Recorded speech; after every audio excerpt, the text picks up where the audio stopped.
आपने जिस बच्चे का नाम लिया सार्थक का, सार्थक ने क्या क्वेश्चन पूछा? उसने ये पूछा कि the first discrepancy is that where were 3 clauses of poor performance which was completely wiped out from the new RFP. Why would the board want a service provider which was blacklisted earlier? क्वेम्ट के ऊपर है बिल्कुल। और इसमें जो बातें चल रही हैं कि ये जो पूरी की पूरी टेक्निकल ग्लिच आई है उसमें सीधा है कि जिसको आपने ये टेंडर दिया वो दोयम दर्जे का था, उस पर प्रश्न चिन्ह लगा हुआ था। और उसका एक और भी पक्ष देखिए, शिक्षकों ने क्या कहा कि जिस तरीके से लो क्वालिटी ब्लाइंड स्पॉट वाले स्कैन या पिक्चर जो भी आ रहे थे उसमें दिख नहीं रहा था और आपको उसको इवेल्युएट करना था।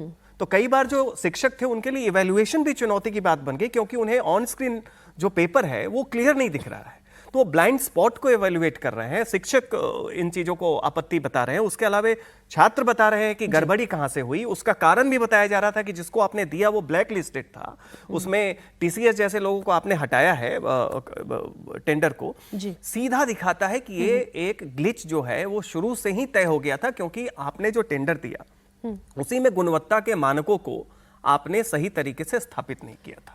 आप बिल्कुल ठीक बात कह रहे हैं, क्योंकि राहुल गांधी ने इसके ऊपर जो लिखा है इसका पॉलिटिकल पहलू भी आना अब जरूरी है।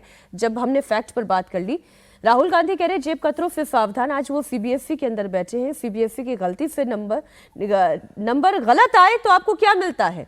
एक bill, digital scan copy 100 rupees per subject, retotalling 100 rupees per paper, revaluation 25 rupees per question. अपनी ही आंसर शीट की सही जांच के लिए एक बच्चे को 2000 रुपए तक भरने पड़ सकते हैं। ये भी मैटर ऑफ फैक्ट है। जब बच्चों ने फी जमा कर दी अपने एग्जाम देने के लिए, एग्जामिनेशन की फी आपने ले ली उससे, लेकिन नंबर सही आने पर आपको रिफंड है। हाँ वो ठीक है, लेकिन ये भी तो है, ये भी कहा गया ना कि अगर नंबर आपके बढ़ेंगे तब रिफंड। तो ये इसमें फिर रेसिस्ट करता है, सिस्टम रेसिस्ट करता है कि आपके नंबर नहीं बढ़े।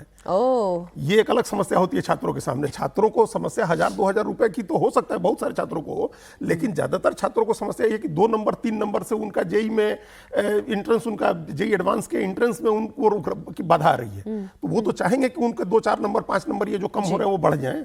उनको ये चाहिए है कि जब सीयूईटी में चाहिए उनको मार्क्स की, जब मार्क्स टाई होते हैं, परसेंटाइल टाई होता है, तो उनको इसमें मार्क्स चाहिए ज़्यादा, तो उनको नंबर्स की जरूरत है बहुत सारे छात्रों को।